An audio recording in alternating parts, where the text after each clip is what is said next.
স্বামীর জানাজা শেষে কারাগারে ফিরে গেলেন আওয়ামী লীগের সাবেক মন্ত্রী ডক্টর দীপু মনি। 20 আগস্ট বৃহস্পতিবার বাদ-জোহর রাজধানীর গুলশান আজাদ মসজিদে ডক্টর দীপু মনির স্বামী এবং সুপ্রিম কোর্টের জ্যেষ্ঠ আইনজীবী ব্যারিস্টার তৌফিক নেওয়াজের জানাজা অনুষ্ঠিত হয়। জানাজা শেষে দীপু মনিকে প্রিজন ভ্যানে করে বনানী কবরস্থানে নেওয়া হয় এবং সেখানেই ব্যারিস্টার তৌফিক নেওয়াজের দাফন সম্পন্ন হয়।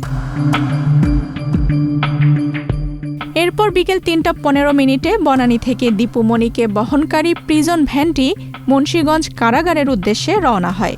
পরবর্তীতে বিকেল 5:58 প্রিজন ভ্যানটি দীপু মনিকে নিয়ে মুন্সিগঞ্জ জেলা কারাগারে প্রবেশ করে। কারাগারে ফেরার বিষয়টি নিশ্চিত করেছেন দীপু মনির আইনজীবী মোহাম্মদ ফয়সাল হাসান। একই তথ্য নিশ্চিত করেছেন মুন্সিগঞ্জ জেলা কারাগারের জেল সুপার মোহাম্মদ জান্নাতুল ফরহাদ। এর আগে বৃহস্পতিবার সকাল 6:15 স্বামীর জানাজায় অংশ নিতে দীপু মনিকে নিয়ে মুন্সিগঞ্জ কারাগার থেকে ঢাকার উদ্দেশ্যে রওনা হয়েছিল প্রিজন ভ্যানটি। বাবার মৃত্যুর পর 19 আগস্ট দীপু মনির মেয়ে তনি দীপাবলি নেওয়াজ তার মায়ের প্যারোলে মুক্তির জন্য আবেদন করেন। সেই আবেদনের পরিপ্রেক্ষিতে জেলা প্রশাসক 12 ঘণ্টার জন্য প্যারোলে মুক্তির আদেশ দেন।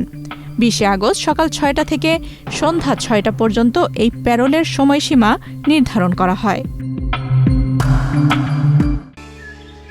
জায়গা কেনার পর কোনোদিন ভাবিনি বাড়ি দেখে যেতে পারবো। বাবা, তুমি করেছো জমি আর আমি করলাম বাড়ি। এখন থাকবে তোমার নাতি। বসুন্ধরা সিমেন্টের দৃঢ় গাঁথুনি গড়েছে 3 প্রজন্মের এক ঠিকানা। শক্তির মানদণ্ডে উত্তীর্ণ বসুন্ধরা সিমেন্ট। বসুন্ধরা সিমেন্ট, প্রজন্মের বন্ধন।